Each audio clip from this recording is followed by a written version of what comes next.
Ayo, rapping Snot Rocket Incorporated today. This actually goes really terrific with my outfit. And I don't know if you notice, but my shirt says I'm surrounded by idiots from Scar, the good Lion King, the last good Lion King.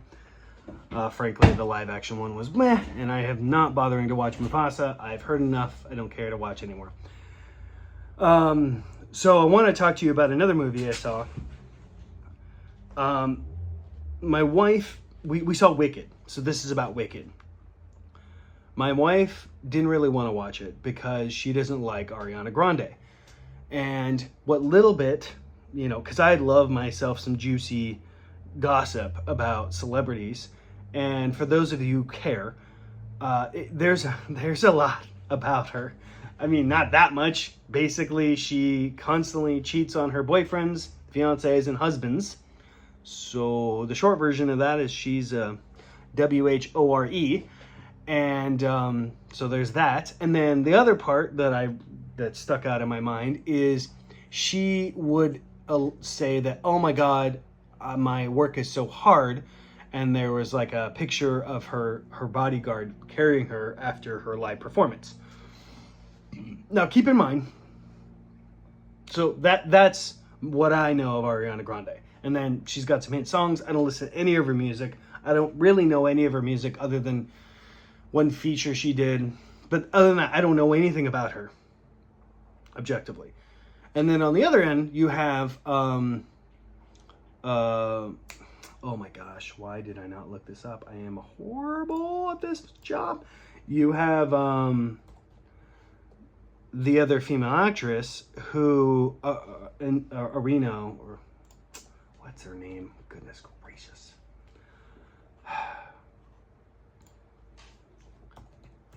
Excuse me, this is not live, but I don't edit, so it's just gonna be what it's gonna be. Cynthia Erivo. Erivo was the last name. Who plays this. Now, for those of you who don't know, Wicked is based on a musical play. Broadway musical play that is wildly successful.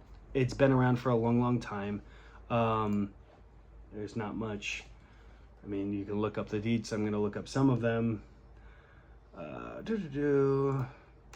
Music and the lyrics is written by a guy named Stephen Schwartz.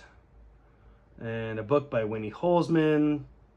It's a loose adaptation of the 1995 novel Wicked, Life and End Times of the Wicked Witch of the West, which in turn is based on The Wizard of Oz, which came in 1900. So, Wizard of Oz was written in 1900s, and then in 95, so 95 years later, a book was written, call it fan fiction if you will, of another novel called Wicked, The Life and End Times of the Wicked Witch of the West, and then they made a musical about that.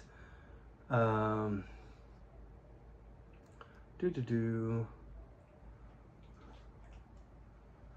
trying to figure out when it started. It surpassed $1 billion in total Broadway revenue, joining the Phantom of the Opera and the Lion King. So in 2017, it surpassed the Phantom of the Opera. So it is the second highest grossing musical of all time, which I didn't know until right now. So that being said, for those of you who don't like musicals, you're probably not going to like this film because it is very much a musical. Like, not just a little bit. It is a musical. Like, pretty much the whole thing is a musical. That just is what it is. Mind you, I didn't read the book. I just saw the movie. I frankly didn't even know it was a book. I knew it was a musical. Hadn't seen the musical. I'm kind of halvesies on musicals in general. But here's what I will say about this, is that it was flippin' good. Like, just flippin' amazing. And here's why. Every step of the way, it seems like people were carefully treating this with kid gloves and doing a darn good job. So, I don't like Cynthia Erivo, like her politics and stuff like that. I don't know her as a person, but she's doing interviews and coming across very woke and yada, yada, yada. And I don't like that stuff. That's not my jam. So already from the outset, I didn't want to watch it. White didn't want to watch it because of Ariana Grande. And I'm like, cool, we're not going to watch it. And then the reviews start coming out, and wifey's like, you know what? Despite what I said, I'm down to watch it. And I'm like, okay, cool. I've heard the same reviews. Let's watch it. And then, of course, because it's not a David movie, it takes forever to watch. Whereas if it's a David movie, watch it like open weekend. So we just saw it, and went with her sisters and one of her sisters' boyfriends, and it was awesome. Like, there were times, because I knew like a little bit of 2 songs, that I'm like tapping my feet and jamming and just having a grand old time. Both of the actresses killed it. Their singing prowess, it just felt real. It felt beautiful. It felt valid. So the aesthetics on it were amazing. The singing prowess was amazing. The songs felt relevant. That was awesome. Apparently, when all of the singing was done in camera. Like, so they're actually singing. They pretend sing and then do the voiceover later. They're actually singing. Now, that isn't to say that they didn't use the good vocals later, but they actually sang in camera. Just to be clear, when people were like, yeah, but like, they sang on camera, and I'm like, that doesn't mean that's what they used. They could have used another alternate. So, whatever, it doesn't matter. The sets.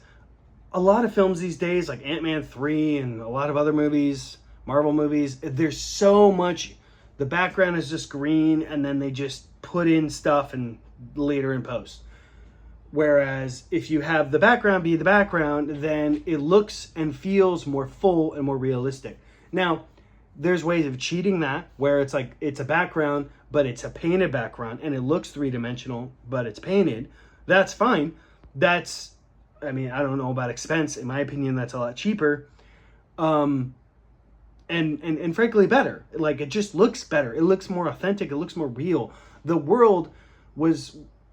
One thing I loved is that, although it's a musical, it felt justified that it was a musical because it was this interesting, like, fantastical fantasy world.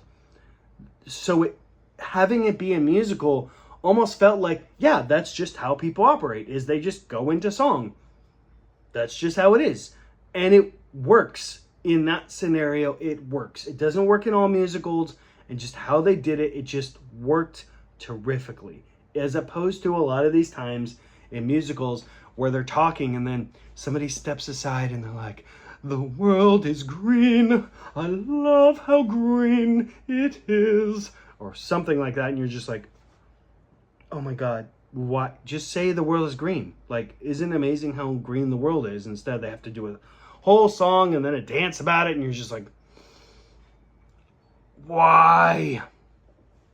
So, yeah. Cynthia Erivo did amazing as the Wicked Witch. Ariana Grande did great as her, like, friend, wannabe witch, whatever. And frankly, it was just amazing. And there was this weird epiphany I had about Ariana, especially about her being tired.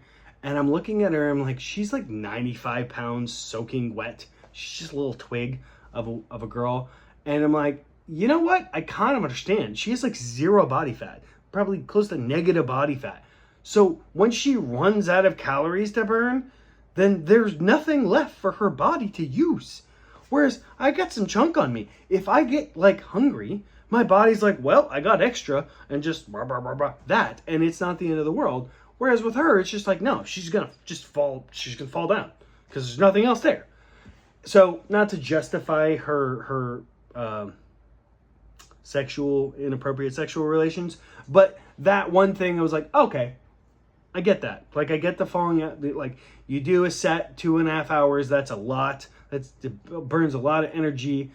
Yeah, it's exponential. It's more than what an average construction guy is going to do. And frankly, an average construction guy not only has the muscle, but some extra fat and eats 3 meals a day for 8 hours. You know, it's not... Anyways, it made me feel a little bit less meh on her. But both the actresses did a stellar job. And the set, not only the design, but the building, just the whole area just felt so right. And I'll say another thing that I really liked. There's a Prince in there, and he's got a couple songs, and it's very fun and silly, and whatever. And frankly, without spoiling anything, they could have gone a certain way with him. They could have done this normal thing, and that would have been, and in a way they kind of like did that. But then they went this other way with it, and I was just like, huh, I really like this. Now, I don't know, because I never saw the play. I don't know if that's in the play or they changed it up. I think it's all basically in the play. And I like where they went with it. I was very, very happy with how they went with it in the play. Okay, now, last but not least. So, this is a two-parter. Not I'm making two videos on the one-part movie, but there's this movie that just came out in theaters, and then there's another movie that's going to come out later in theaters. And I'm a bit confused because this one ended just awesome. Like, great ending. Like, I'm excited. I'm curious as to see what more curious than excited. Curious to see what happens with the next one. My concern, my worry is that when did the play end? Like, what's the ending of the story in the play? And so are they kind of making a whole new thing? Or did they do a Hobbit thing where they stretch one story into two? So is that going to be problematic? I don't know. I did run into a few times in the movie, like 2 or 3, because it is a long 2.5 hour movie, where it felt like it dragged longer than it needed to, and that was a bit annoying. But in general, it was a good play, or good movie rather. Good movie, highly suggest. I think the kids would enjoy it. Me as an adult, all the other adults that went with us, several of which were like, I don't really want to watch this. Everybody enjoyed it, loved it, had a good time, either sang along or tapped along or just in general enjoyed it. So all in all, I will say it was one of the most enjoyable movies I've seen in a long time. And I was so happy, and I wish Gladiator 2 was more like this movie, but Gladiator 2 was garbage. So anyhow, Flatman out. Love you all. Bye-bye.